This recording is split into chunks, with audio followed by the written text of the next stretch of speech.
ଏମିତିରେ ତୁମେ ସୁନ୍ଦର ଏତେ ଶୃଙ୍ଗାର କ'ଣ ହବ ଚାନ୍ଦ ତାରା ସବୁ ଚାଳରେ ଝୁଲିବେ ଯୋଉ ଘରେ ତୁମେ ଥିବ ଶୃଙ୍ଗାର କ'ଣ ହବ। ଏମିତିରେ ତମେ ସୁନ୍ଦର ଏତେ ଶୃଙ୍ଗାର କ'ଣ ହବ ଚାନ୍ଦ ତାରା ସବୁ ଚାଳରେ ଝୁଲିବେ ଯୋଉ ଘରେ ତୁମେ ଥିବ ଶୃଙ୍ଗାର କ'ଣ ହବ। ଘର ଅଗଣାକୁ ଛାଡ଼ିକିରି ଆଉ ଗୋଟେ ନୂଆ ସଂସାରକୁ ଆସିବା ଯେଉଁଠି କିଛି ପରିଚୟ ହିଁ ନଥାଏ, ସେ ଲୋକକୁ ଯାହାକୁ ଆମେ କେବେ ସେ ଜୀବନରେ ଦେଖିନଥାନ୍ତି ତାଙ୍କ ସହିତ ଗୋଟେ ନୂଆ ସଂସାର ଗଢ଼ିବା, ତାର ଯେଉଁ ଭୟଟା ମନ ଭିତରେ ଥାଏ ସେଇ ଅନୁଭବଟା ଏଇ ଚଳଚ୍ଚିତ୍ରରେ ସୁନ୍ଦର ଭାବରେ ଫୁଟେଇଛନ୍ତି। ସାର୍ ବହୁତ ଦିନର ଅପେକ୍ଷାର ଅନ୍ତ ହେବା ପାଇଁ ଯାଉଛି ଆପଣଙ୍କର କାନ୍ଦ ସକ୍ସେସ୍ ହେବ। ନମସ୍କାର ଓଡ଼ିଶା, ମୋ ନାଁଟା ସନ୍ତୋଷ ନାୟକ। ମୋତେ ଅରୁତୋଷ ଭାବରେ ଆପଣ ବହୁତ ଭଲ ପାଇବା ଦେଇଛନ୍ତି ଆଜ୍ ଏ ସିଙ୍ଗର, କିନ୍ତୁ ମୁଁ ଏଠି ଗୀତିକାର ଭାବରେ ଗୋଟେ ଗୀତ ଲେଖିବାର ସୁଯୋଗ ମୋତେ ମିଳିଛି। ଆଣ୍ଡ ଭରସା କରିଛନ୍ତି ଡିରେକ୍ଟର ବିଶ୍ୱଜିତ ପଣ୍ଡା ଭାଇ, ବହୁତ ହି ଟ୍ୟାଲେଣ୍ଟେଡ଼। ତାଙ୍କୁ ତ ମାନେ ରେନାଉଣ୍ଡ ଇଣ୍ଟରନ୍ୟାସନାଲ ନୋନ୍ ଡିରେକ୍ଟର। ତ ଏମିତି ଗୋଟେ କାହାଣୀକୁ ଓଡ଼ିଶାବାସୀଙ୍କ ଆଗରେ ପୋର୍ଟ୍ରେ କରିବା ଇଟସେଲ୍ଫ ଗୋଟେ ଚ୍ୟାଲେଞ୍ଜ ଥିଲା। ଆଉ ସେ ବହୁତ ସୁନ୍ଦର ଭାବରେ ଏଟାକୁ କରିଛନ୍ତି, ଯେଉଁଟାକି ଆମ ଐତିହ୍ୟ, ଆମ ସଂସ୍କୃତି, ଆମ ପରମ୍ପରାର ଓଡ଼ିଆ ଘରର କଥା। ଗୋଟେ ଝିଅଟିଏ ବାହା ହେଇକିରି ଗଲାବେଳେ ସେ କାନ୍ଦିବ, କାହିଁକି କାନ୍ଦେ, ତା ଭିତରେ କେତେ ମାନେ ଭାବନା ଥାଏ, ମା ବାପାଙ୍କ ପ୍ରତି ସ୍ନେହ, ସେ ବନ୍ଧନକୁ କାଟିକି ସେ ଗଲାବେଳେ ଭିତରେ ଦୁଃଖ ବି ଥାଏ, ସୁଖ ବି ଥାଏ। ମା ବାପାଙ୍କର ଯେଉଁ ଅନୁଭବଟା, ସେ ଅନୁଭବଟାକୁ ସେ ପୋର୍ଟ୍ରେ କରିଛନ୍ତି। ଆଉ ସେ କାନ୍ଦ ଯାହା ଆଜିକାଲି ଏବେ ତ ବର୍ତ୍ତମାନ 2020 ମାନେ 26 ମସିହାରେ ମା ମାନେ ମନା କରିଦେଉଛନ୍ତି କାନ୍ଦ ନା ମେକଅପ୍ ଖରାପ ହେଇଯିବ, କିନ୍ତୁ ସେଇ ସମୟରେ କାନ୍ଦ ମାଷ୍ଟ୍ରେର କଥାଟା ଓଡ଼ିଶାବାସୀଙ୍କ ପାଖରେ ଥୋଇବା ଏଇଟା ଗୋଟେ ବହୁତ ବଡ଼ ପଦକ୍ଷେପ। ଧନ୍ୟବାଦ ଦେବି ଜାକିର ଖାନ ସାର୍ଙ୍କୁ, ଏତେ ବଢ଼ିଆ କାହାଣୀ ସେ ଲେଖିଛନ୍ତି ଆଣ୍ଡ ବିଶ୍ୱଜିତ ଭାଇ ଏତେ ବଢ଼ିଆ ଭାବରେ କରିଛନ୍ତି। ଗୀତଟି ଥିଲା ଶୃଙ୍ଗାର କ'ଣ ହବ। ମୁଁ ତ ଏଠି ସିଙ୍ଗର ହିସାବରେ କାମ କରିନି, ମୁଁ ଲେଖିଛି ଗୀତଟି।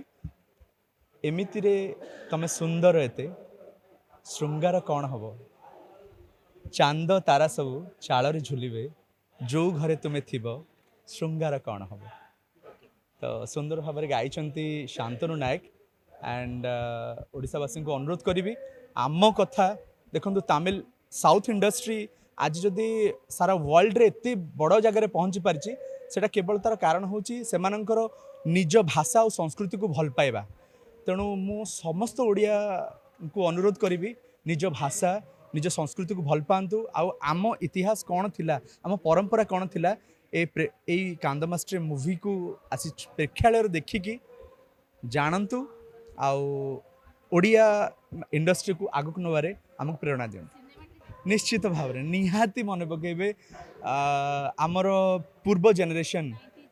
ୟେସ୍, ନିଶ୍ଚିତ ଭାବରେ ମନେ ପକାଇବେ ଯେଉଁ ମା ମାନେ ସେଇ ବାଟ ଦେଇକିରି ଆସିଛନ୍ତି, ମା ବାପାଙ୍କୁ ଛାଡ଼ିକିରି ଆସିବା, ନିଜ ଘର ଅଗଣାକୁ ଛାଡ଼ିକିରି ଆଉ ଗୋଟେ ନୂଆ ସଂସାରକୁ ଆସିବା ଯେଉଁଠି କିଛି ପରିଚୟ ହିଁ ନଥାଏ, ସେ ଲୋକକୁ ଯାହାକୁ ଆମେ କେବେ ସେ ଜୀବନରେ ଦେଖିନଥାନ୍ତି ତାଙ୍କ ସହିତ ଗୋଟେ ନୂଆ ସଂସାର ଗଢ଼ିବା, ତାର ଯେଉଁ ଭୟଟା ମନ ଭିତରେ ଥାଏ, ସେଇ ଅନୁଭବଟା ଏଇ ଚଳଚ୍ଚିତ୍ରରେ ସୁନ୍ଦର ଭାବରେ ଫୁଟେଇଛନ୍ତି। ଆଉ ଯେଉଁ ଯେଉଁ ଦିଗ୍ଗଜ କଳାକାର ମାନେ ପୃଥ୍ୱୀରାଜ ଦାସ ସାର୍ ଆଣ୍ଡ ସୌର ଅପା, ଧରିତ୍ରୀ ଅପାଙ୍କ ଭଳି ମାନେ ଦିଗ୍ଗଜ କଳାକାର ମାନେ, ମଞ୍ଚ କଳାକାର ଯେଉଁମାନେ ମଞ୍ଚରେ ମଧ୍ୟ ନିଖୁଣ ଭାବରେ ତାଙ୍କ କଳାକୁ ଫୁଟେଇ ପାରନ୍ତି, ସେଇଭଳି ଦିଗ୍ଗଜ କଳାକାର ମାନେ ଏଠି ଅଛନ୍ତି। ଆଉ ଯିଏ ଲିଡ୍ରେ ଆକ୍ଟର ଅଛନ୍ତି ବିଭୁ ପ୍ରସାଦ, ସେ ମଧ୍ୟ ବହୁତ ସୁନ୍ଦର ଆକ୍ଟିଂ କରିଛନ୍ତି। ଆଉ କ'ଣ କହିବି ଲିପ୍ସା ମ୍ୟାଡ଼ମଙ୍କ କଥା, ସେ ଇଜ୍ ଅ ଟ୍ରିମେଣ୍ଡସ୍ ଆକ୍ଟ୍ରେସ୍ ଆଣ୍ଡ ତାଙ୍କ ଉପରେ ହିଁ ମୋ ଗୀତଟି ପିକ୍ଚରାଇଜେସନ୍ କରାହେଇଛି। ବାସ୍ତବରେ ଏଠି ମୁଁ କହିବି ପିକ୍ଚରର ନାଁଟା କାନ୍ଦ ମାଷ୍ଟ୍ରେ, କିନ୍ତୁ ଏଠି ମୁଁ ଯଦି ଏବେ କାହାଣୀଟା କହିଦେବି ତାହେଲେ ପିକ୍ଚର ଦେଖିବା ପାଇଁ କେହି ଆସିବେନି। ତେଣୁ ପିକ୍ଚରରେ କ'ଣ ଅଛି ସେଇଟା ତ ପ୍ରେକ୍ଷାଳୟକୁ ଆସିଲେ ହିଁ ଜଣାପଡ଼ିବ। ଆଉ ଏଠି ଜଣେ କାନ୍ଦିବ ନାହିଁ, ବରଂ ଆମ ଐତିହ୍ୟ, ଆମ ପରମ୍ପରାକୁ ନେଇ ଗର୍ବ କରିବ।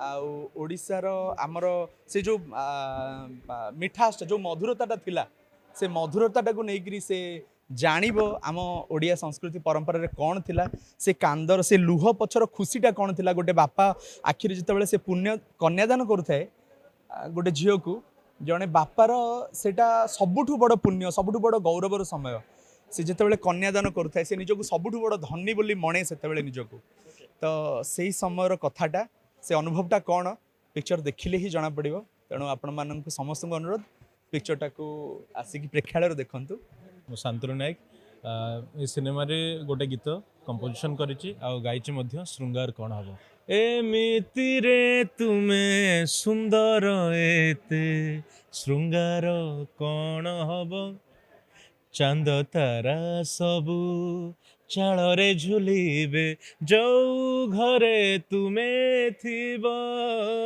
ଶୃଙ୍ଗାର କ'ଣ ହବ ଯେହେତୁ କନସେପ୍ଟଟା କାନ୍ଦ ମାଷ୍ଟରେ ଆମ ଓଡ଼ିଆ ପରମ୍ପରାର କଥା ଆଉ ଏତେ ଟିପିକାଲ ସବଜେକ୍ଟ ଆଉ ତାକୁ ଚେଷ୍ଟା କରିଛନ୍ତି ବିଶ୍ୱଜିତ ବାବୁ ବହୁତ ବଢ଼ିଆ ପ୍ରୟାସ କଷ୍ଟ ଥିଲା ଗୋଟେ ସେଇ ସିନେମାରେ ଗୋଟେ ସେମିତି ଗୋଟେ ଏଙ୍ଗେଲରେ ରୋମାଣ୍ଟିକ ଗୀତ ତିଆରି କରିବା ଆଉ ଏତେ ସୁନ୍ଦର ଲେଖିଛନ୍ତି ସନ୍ତୋଷ ନାୟକ ଶୃଙ୍ଗାର କ'ଣ ହବ ଏମିତିରେ ତୁମେ ସୁନ୍ଦର ଏତେ ଶୃଙ୍ଗାର କ'ଣ ହବ ଏଇଟା ସମସ୍ତେ ନିଜ ନିଜର ପାର୍ଟନର କହିପାରିବେ ତ ଚ୍ୟାଲେଞ୍ଜିଂ ଥିଲା ମାସେ ଦେଢ଼ ମାସ ଲାଗିଥିଲା ଟ୍ରାକ୍ କରିବା ପାଇଁ thanks to my audio production team ସମସ୍ତେ ଡେଡିକେଟଲି କାମ କରିଛନ୍ତି ଆଉ ପ୍ରଡ଼କ୍ଟଟି ଭଲ ବାହାରିଛି କାହିଁକି ଆଜି ଯେତେ ଲଞ୍ଚ ହେଲା ସମସ୍ତେ ଆପ୍ରିସିଏଟ୍ କଲେ ପସନ୍ଦ କଲେ ତ ଆଶା କରିବି ଓଡ଼ିଶାବାସୀଙ୍କୁ ପସନ୍ଦ ଆସିବ ଯେତେବେଳେ ନା ଗୀତ ତ ଆମେ ହିଁ ତିଆରି କରୁଛୁ କାରଣ ମୁଁ ମୋର ହିଁ ମ୍ୟୁଜିକ୍ ତ ଆମେ ବସିକି ଯେତେବେଳେ କଲୁ କମ୍ପୋଜିସନ୍ ତ ଚର୍ଚ୍ଚା ହେଲା ଗୀତ ଗାଇବ କିଏ ତ ମୁଁ ସ୍କ୍ରାଚ୍ ଗାଇଥିଲି ଡିରେକ୍ଟର ପ୍ରଡ୍ୟୁସରଙ୍କୁ ପସନ୍ଦ ଲାଗିଲା କି ଆପଣ ହିଁ ଏଇଟା ଗାଆନ୍ତୁ ଆଉ ମୁଁ ଗାଇଲି ପସନ୍ଦ କରୁଛନ୍ତି ଏହା କହିବି କି ହଁ 27 ତାରିଖ ଦିନ ସମସ୍ତେ ଆସନ୍ତୁ ଆମର ମାଟିର କଥା ଆମ କଲଚରର କଥା ଏଇଟା ଆମେ ଜାଣିବା ଦରକାର କାରଣ ଆଜିର ଜେନ୍ଜି ଜମାନାରେ ପିଲାମାନେ ଏ କନସେପ୍ଟ ଜାଣିନାହାନ୍ତି ଏ କଲଚରକୁ ଜାଣିନାହାନ୍ତି କମ୍ ସେ କମ୍ ଜାଣିବେ କି ଆମ ଅଜା ଆମ ଆଈ ଆମ ଜେଜେମା ଜେଜେବାପା ତାଙ୍କ ପୁରୁଣା ଷ୍ଟୋରି ଯେତେବେଳେ ମ୍ୟାରେଜ୍ ହେଉଥିଲା ଏଇଟା ଗୋଟେ ଏତେ ସୁନ୍ଦର ପ୍ରଥା ଅଛି ଗୋଟେ ସମ୍ପର୍କର ଭଲ ପାଇବାର କଥା ଯେତେବେଳେ ଝିଅ ବିଦା ହେଲା ବେଳେ ଏଇଟା କରେ ତ ଏବେ ଯେଉଁ କଥା ରିଲ୍ସ ଜମାନାରେ ତ ଏଇଟା ଜାଣିବା ଦରକାର ମୋ ହିସାବରେ ଆମେ ଆଉ ଅତୀତକୁ ଭୁଲିଗଲେ